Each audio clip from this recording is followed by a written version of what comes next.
Hey everyone. I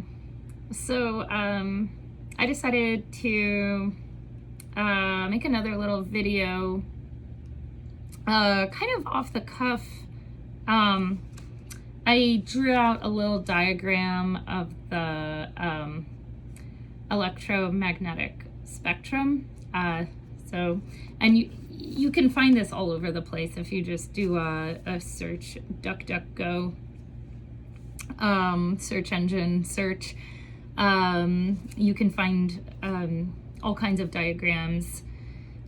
So I just wanted to talk about that a little bit, maybe clarify a couple things and just to continue helping everyone kind of develop a concept of what EMF is and what RF is and what radiation is. So I feel like some of you have gotten kind of excited about this, and I've gotten a couple comments about what can I do to protect myself, and that is definitely, there's a lot you can do. Unfortunately, like living in this society, there's a lot that we can't do until more people are informed and understand what the problem is, So just on that note, as this is going to be a continuing thing. I feel very motivated to share as much knowledge as I can, and because I'm in this process of learning too, and and my mind has been just blown wide open with some of the things that I've learned and some of the implications. And so anyway, the whole idea is just to organize things a little bit into maybe like bite-sized chunks, and I will do a whole video, if not like 5 videos, on what we can do, all different, whether anecdotally, there's a lot of people who talk about using various crystals, or there's EMF protective clothing. There's copper grounded, there's shoes that have copper in them that zap energy from you right into the ground. There's a lot out there. There's getting off the grid, there's turning your phone on airplane mode. So anyway, there's a lot of ideas, right? And I'm gonna take some time with that at a later time. So there's a lot to talk about in terms of health and how this affects our health. And so I just wanted to start with reading a page out, or a half page out of this book, The Invisible Rainbow. This is by Arthur Firstenberg, and he is just he's one of my heroes. I really recommend this book. You'll learn a lot. So this is just a very compelling, and there's a lot that leads up to this point, but this might just help you start to kind of wrap your mind around what is going on around here. So recently, and this is on page 188.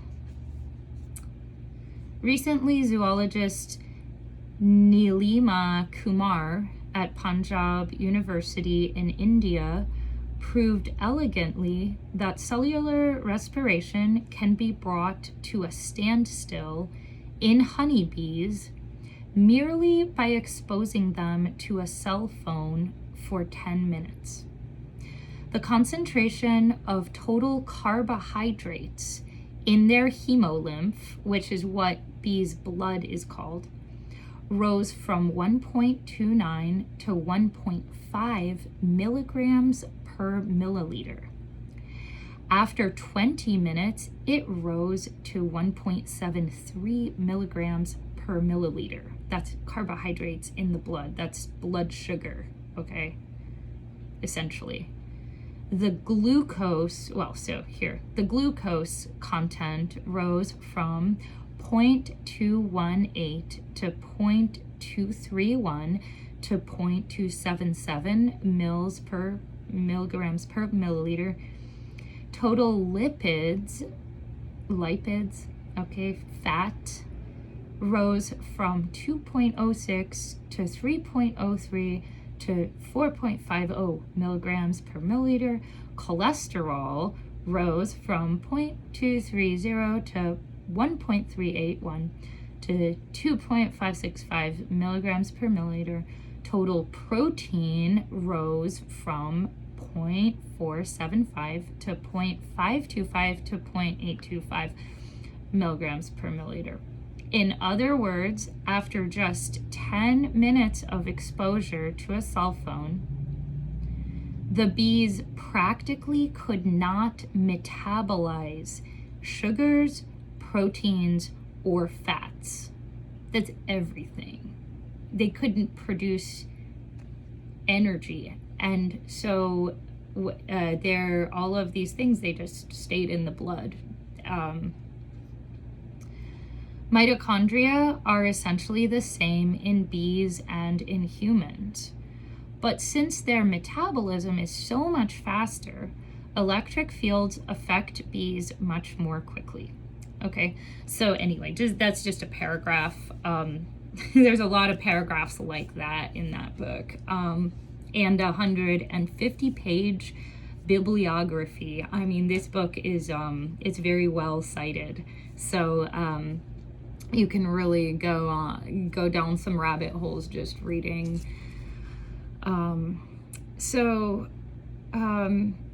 Okay, so there's a lot more to explain, but this is just, to kind of get you thinking, oh wow, I didn't know that cell phone radiation might be affecting my metabolism. This has been pretty eye-opening for me.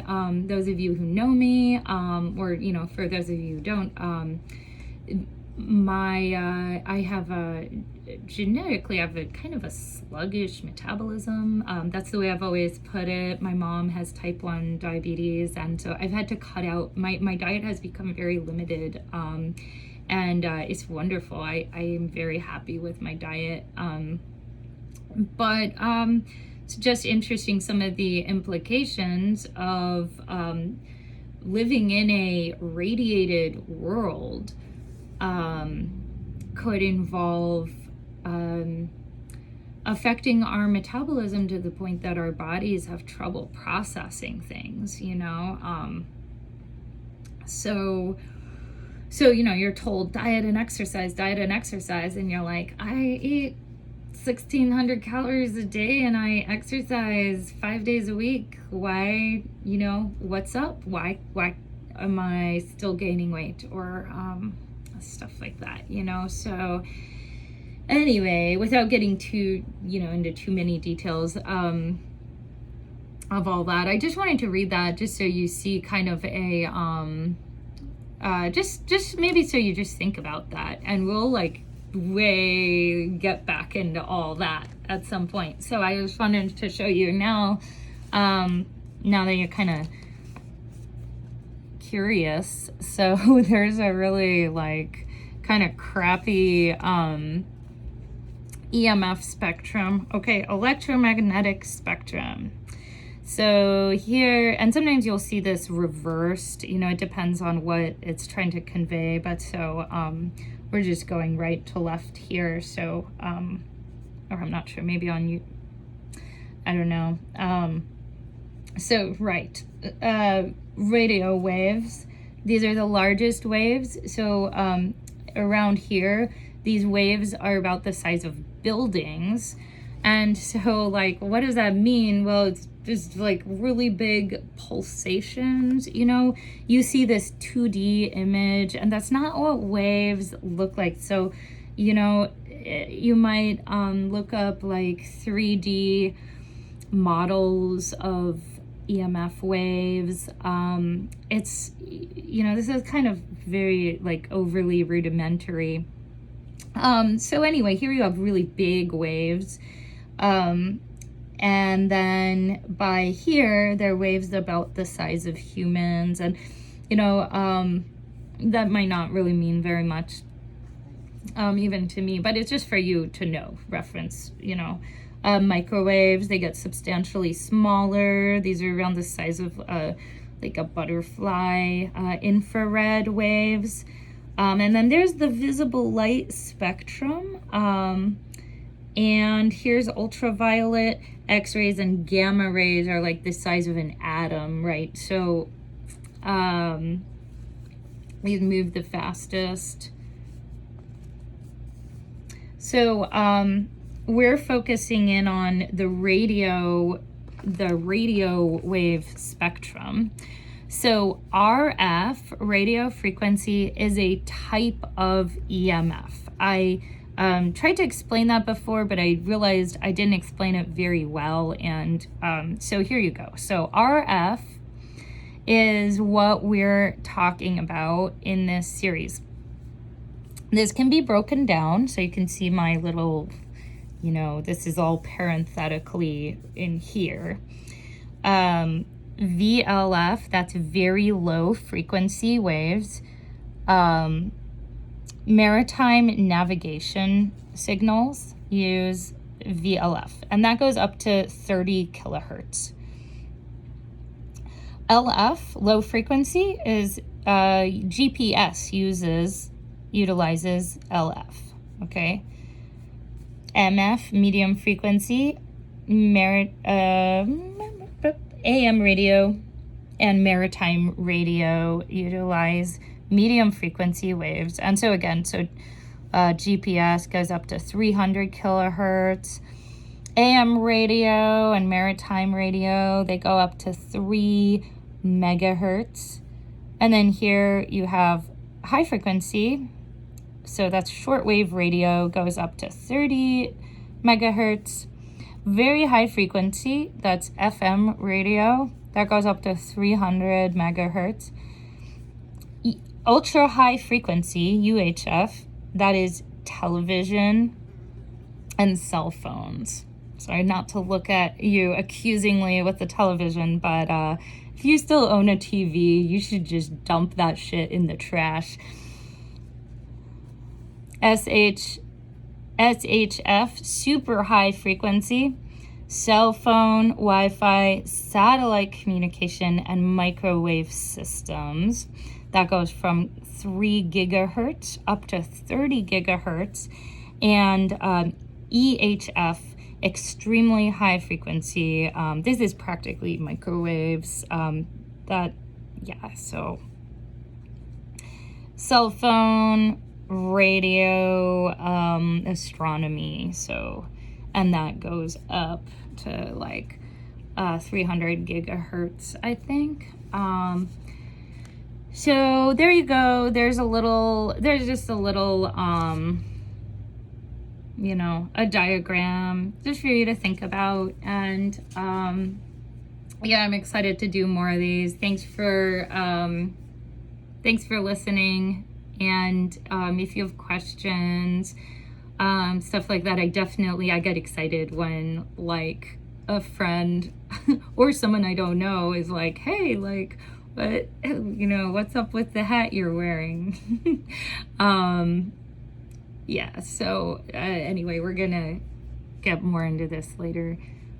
Thanks for listening. Bye.